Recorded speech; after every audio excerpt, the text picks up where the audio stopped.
اینم دیوارکوبی که انجام شده.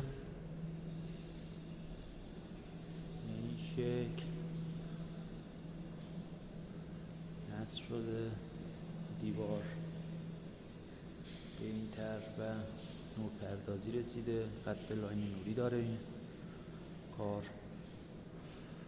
اون سمت هم همینطور و این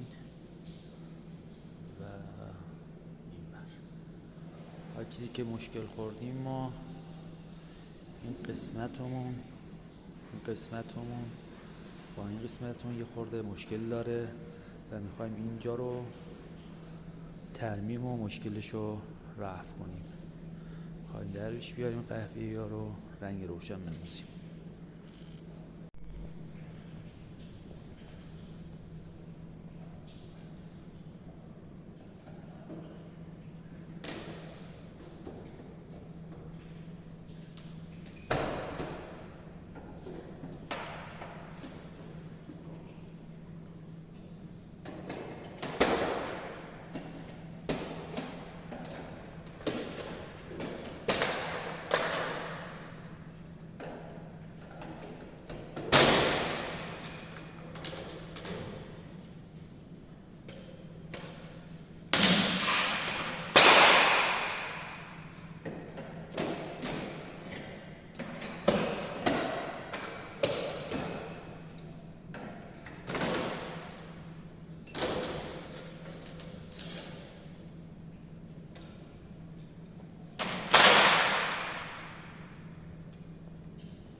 خب اینو از این رنگ روشن ها میخوایم بزنیم که مساوی بشه و زیر سازش هم ببینید که به چه شکلی انجام شده. گچ بوده زیر کارمون.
اینم از این.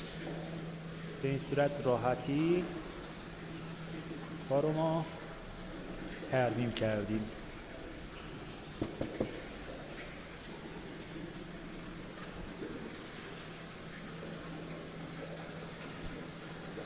میتونیم واسه اقتصادی بودن که دیوارکوبای جدید رو به جای دیوارکوبای قدیم جایگزین کنیم. ببین چقدر محیط خوشگل کرده و حالا عکس قبل و بعدش هم هستش، میذاریم توی یوتیوب، میتونیم بریم یوتیوب ببینید فیلم های کاملش رو و هر اطلاعاتی که خواستیم در مورد دیوارکوبای MDF ترمووال کسب کنید، مشکل نداره.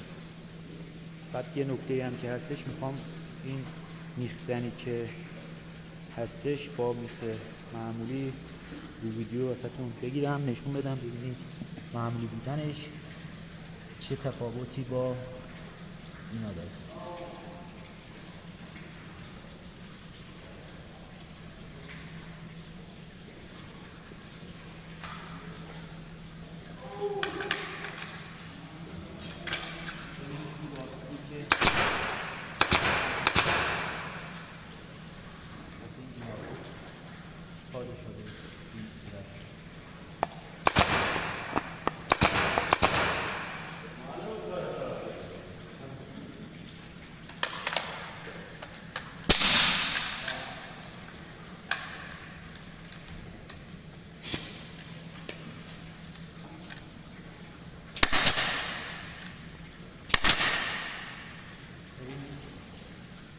چقدر درجه میخش بالا سالا از این برم میزنم.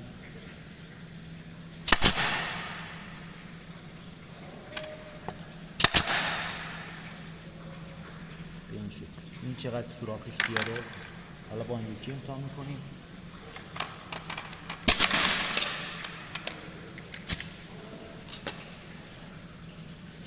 دقیقا جای همین رو میذارم.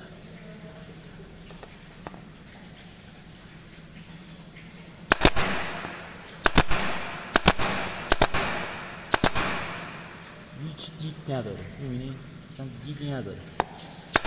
دیوار رو نصب کنید باید با خوب ریز، خیلی ریز نصب کنید که اینجوری سوراخی هم ایجاد نکنه کارتون و خوشگل‌تر بشه و یه کار ترتمیز و مرتبی در بیاد. این دستگاه خیلی مهمه تو کار که دستگاه ها بشه با چه ابزاری داری کار میکنی و چطوری. اینا درشتن که جای میخوای درشت نشون میدن، اینا ریزن که اصلا جایی از این باید دید نداره، چی مشخص نیست.